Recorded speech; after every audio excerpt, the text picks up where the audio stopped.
میں ناندیڑ سے تشریف لائے کسی جامعہ کے فرزند مولانا سعادت اللہ صاحب نلوی سے گزارش کرتا ہوں کہ مولانا محترم اسٹیج پر تشریف لائے۔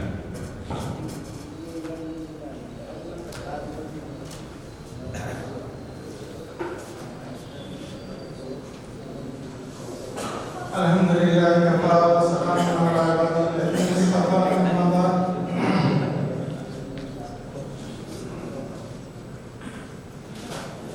اسٹیج پہ تشریف فرما علماء کرام دانشوران ملت،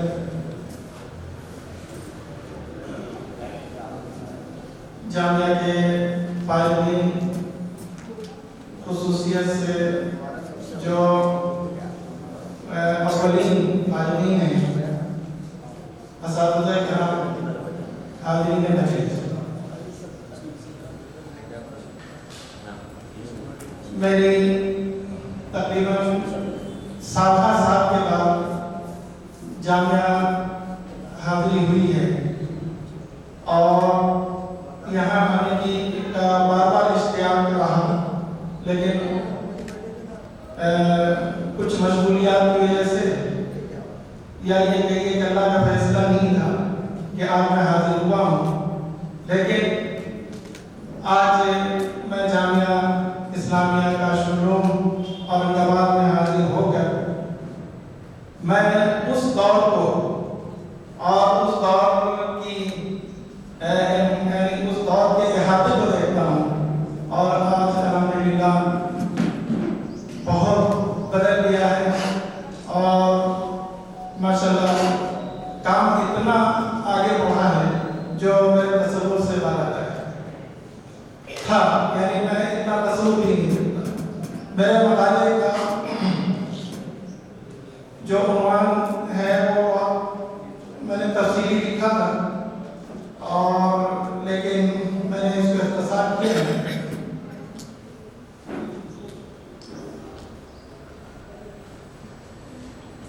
اور میں نے اس لیے حاضر ہونا ضروری سمجھا کہ بانی جامعہ میں سیمینار ہے اور میں نے جب حضرت مولانا محمد سرور حسن ندوی کی دامت برکاتہم کی زیر سرپرستی میں جب جے پور آیا